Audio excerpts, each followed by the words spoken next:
The Steelers have two of the best pass rushers on the edge, constantly overwhelming their opponents. This gives the team the ability to play a more conservative style of offense. If Russell was fully healthy, he'd probably be the starting guy, but right now, the key is to have TJ Watt on the field. When Watt is out there, good things happen, no matter which side of the ball you're looking at. His impact is undeniable, and if he keeps playing at this level, it's going to be hard to justify taking him out of the lineup for Russ. Now let's dive straight into the Pittsburgh Steelers because we all know they had a fantastic offseason. They added a lot of talent, which has made them better than last year. Like many of you, I was excited to finally see all the new pieces come together in Week 1. Even though they didn't play perfect football, because no one really does in Week 1, they showed a lot of promise.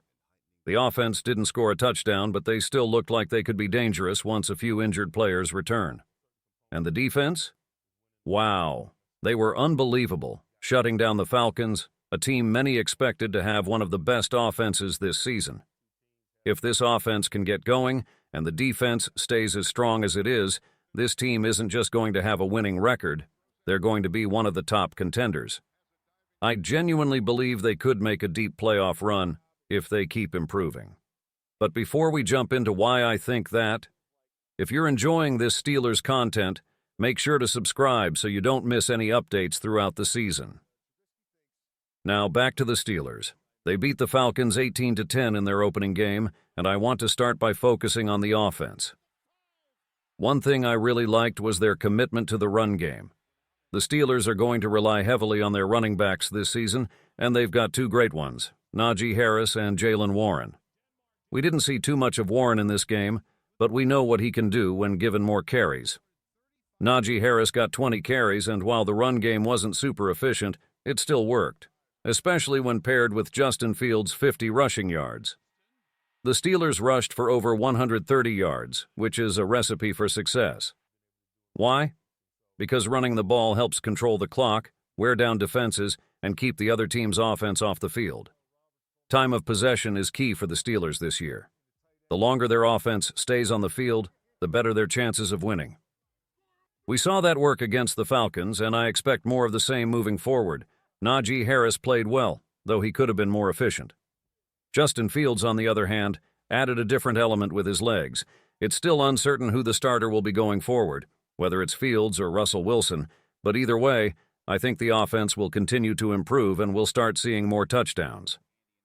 Now, let's talk about the passing game, which was the biggest question mark coming into the season.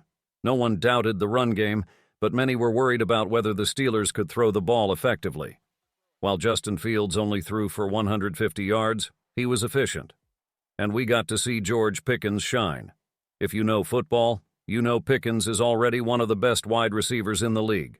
With Deontay Johnson out, Pickens stepped into that number one receiver role, and he delivered, catching 6 passes for over 80 yards. Pickens is a beast.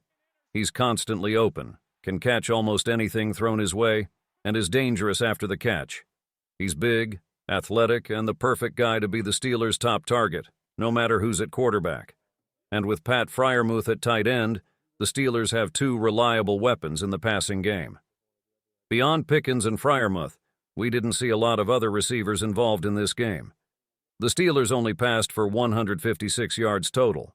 But keep in mind, they've got some other solid options too, like Van Jefferson and Calvin Austin, who can stretch the field. We didn't even get to see Roman Wilson or Quez Watkins, but they're there, ready to contribute when called upon. I believe this offense is just going to keep improving as the season progresses.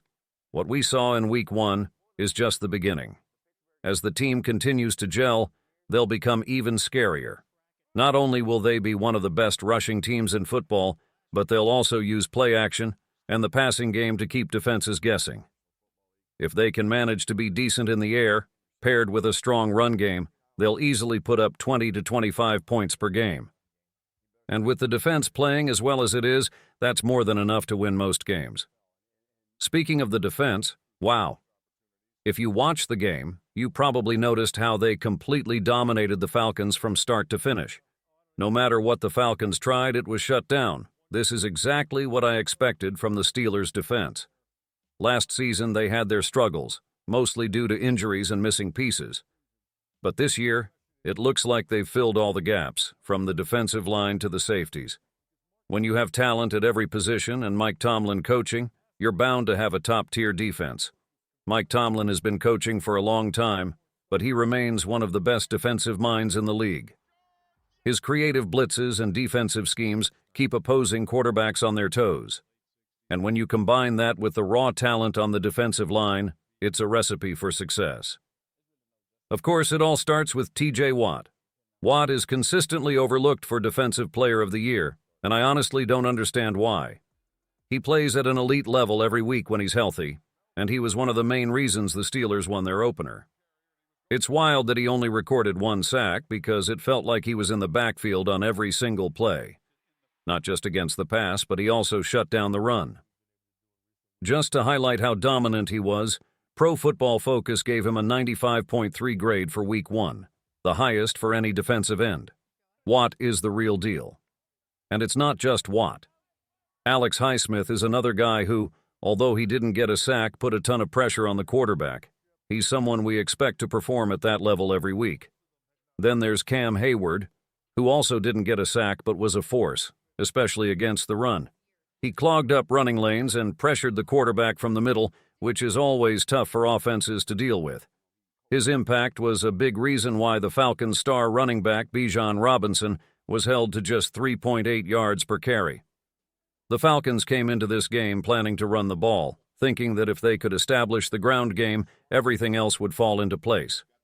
But the Steelers weren't having any of that. They shut down Bijan, making it tough for him to break off any big runs. While he did have some receptions, his rushing was kept in check, and that was a huge win for the Steelers' defense. But it wasn't just the defensive line that shined. The linebackers stepped up too.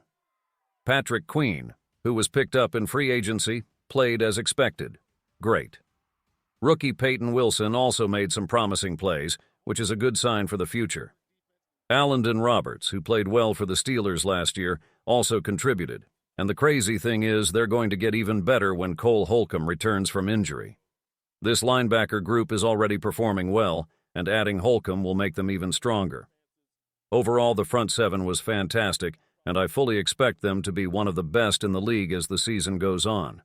But it doesn't stop there. This defense is complete because they've also got a solid secondary. Joey Porter Jr. is only going to get better in his second year, and Dante Jackson, who they traded for this offseason, has already made an impact with a big interception in Week 1.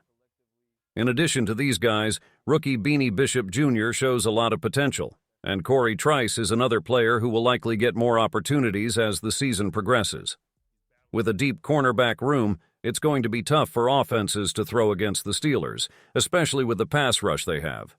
And we can't forget the safeties.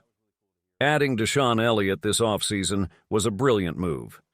He played great in the opener and even snagged an interception. Pairing him with Minkah Fitzpatrick, who is arguably the best safety in football, gives the Steelers the best safety duo in the league.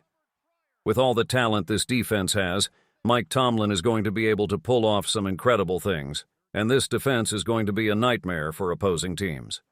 If the offense can control time of possession, run the ball effectively, and be decent in the passing game, this team is going to win at least 10 games. And let me tell you, no one is going to want to play the Steelers because every game will be a tough, close battle.